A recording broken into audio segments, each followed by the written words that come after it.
ఆర్టీసీలో ఈ విలీనమైన తర్వాత ఏపీఎస్ఆర్టీసీ రాష్ట్ర ప్రభుత్వం విలీనమైన తర్వాత ప్రజా రవాణా వ్యవస్థ పబ్లిక్ ట్రాన్స్పోర్ట్ డిపార్ట్మెంట్ ఏదైతే చెప్తుందో ఇందులో రోజు రోజుకి ఉద్యోగస్తుల మీద కార్మికుల మీద వేధింపులు పెరుగుతూ ఉన్నాయి.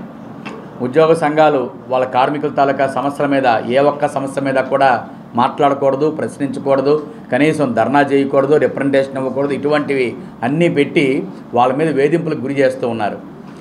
ఏపీఎస్ఆర్టీసీలో ఉన్నటువంటి staff and workers federation union రాష్ట్ర అధ్యక్షులు సుందరయ్య గారు మొన్న ఏలూరులో ఒక రౌండ్ టేబుల్ అఖిలపక్ష కార్మిక సంఘాల రౌండ్ టేబుల్ సమావేశంలో ఆర్టీసీని ప్రభుత్వ రంగంలో విలీనం చేయాలని కార్మికులు ఎవరూ కోరుకోలేదు, ప్రభుత్వం కావాలని తన స్వార్థ ప్రయోజనాల కోసం అది అందులో విలీనం చేసింది.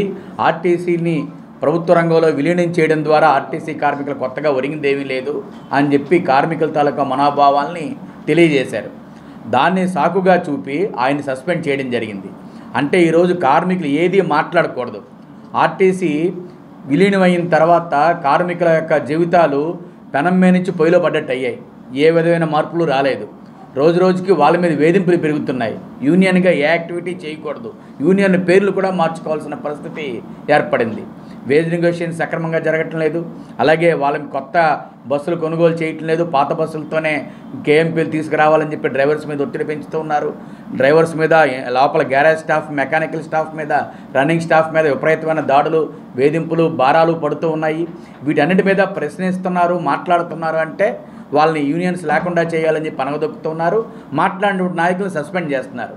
అందుకనే ఒక్క సుందరయ్య గారిని సస్పెండ్ చేశారనే కాదు, ఈ రోజున సుందరయ్య గారితో పాటు సుబ్బారావు, శాంసన్ను, పద్మావతి ఇలాగ అనేక మందిని లీడర్స్ని ఇన్సిడెంట్స్ కావాలని చిన్న సాకు చూపించి ఇలాగ విక్టిమైజ్ కింద చేసి వాళ్ళని సస్పెండ్ చేస్తున్నారు.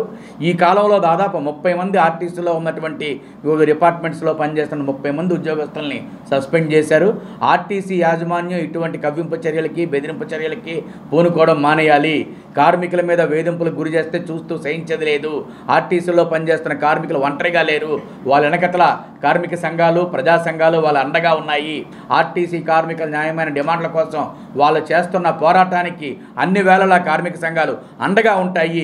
ఏకపక్షంగా, నియంతృత్వంగా ఆర్టీసీ యాజమాన్యం కానీ ప్రభుత్వం కానీ వ్యవహారం చేస్తే దాన్ని చూస్తూ సహించు ఊరుకునేది లేదని హెచ్చరిక చేసే విధంగా ఈరోజు అఖిలపక్ష కార్మిక ఉద్యోగ సంఘాలతోటి రౌండ్ టేబుల్ పెట్టడం జరిగింది. చేసిన వాళ్ళందరినీ బేషరతుగా విధుల్లోకి తీసుకోవాలని చెప్పి మేము డిమాండ్ చేస్తున్నాం. లేకపోతే రాష్ట్ర వ్యాప్తంగా ఆర్టీసీ యాజమాన్యం ట్రేడ్ యూనియన్ లీడర్ల మీద, ట్రేడ్ యూనియన్ హక్కుల మీద తీవ్రమైన నిర్బంధ కాండ అనేది ఈరోజు ప్రయోగించడానికి అనేది చూస్తూ ఉంది. ఈరోజు అనేది పేపర్ ప్రకటన ఇచ్చారనేసి, పత్రికా విలేకరుల మీటింగ్లో పాల్గొన్నారనేసి సిహెచ్ సుందర్రావు ఎస్డబ్ల్యూఎఫ్ రాష్ట్ర అధ్యక్షులు, ఆయన స్టాఫ్ అండ్ వర్కర్స్ ఫెడరేషను రాష్ట్ర అధ్యక్షులుగా ఉండి రాష్ట్ర ఉద్యమానికే నాయకత్వం వహిస్తున్న అటువంటి వ్యక్తిని అనేది ఈరోజు కుంటిసాక్ అనేది ఈరోజు పేపర్ ప్రకటన ఇచ్చారనేసి ఒక నెపంతో ఆయన అక్రమంగా సస్పెండ్ అనేది చేయడం అనేది జరిగింది. ఆయన్నే కాదు, తణుకు డిపార్ట్మెంట్లో ఆర్టీసీ డిపోలో కూడాను కొంతమందిని ఎన్ఎంయు నాయకుల్ని, అలాగే సొంత సంఘాల ఆర్టీసీలోని ట్రేడ్ యూనియన్ లీడర్లను కూడా అక్రమంగా సస్పెండ్ అనేది చేయడం అనేది జరిగింది. అంటే కార్మికుల తాలూకా ఇబ్బందులు కానీ, కష్టాలు కానీ నోరు ఎత్తి మాట్లాడడానికి వీలు లేదనే పద్ధతిలో ఈరోజు ఆర్టీసీలోని యాజమాన్యం అనేది ప్రవర్తిస్తుంది. ఇది చాలా దుర్మార్గమైన చర్య. ఈరోజు ట్రేడ్ యూనియన్లు ఏకంగా ఆర్టీసీలో లేకుండా చేయడానికి ఈరోజు అనేది యాజమాన్యం అనేది చూస్తూ ఉంది.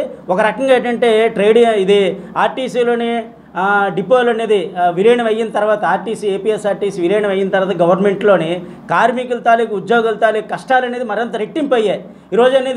ఈరోజు రిటైర్మెంట్ అయిపోయిన కార్మికులకి ఈరోజు రిటైర్మెంట్ బెనిఫిట్లు కూడా ఇచ్చే పరిస్థితి అనేది ఏపీఎస్ఆర్టీసీలో లేదు.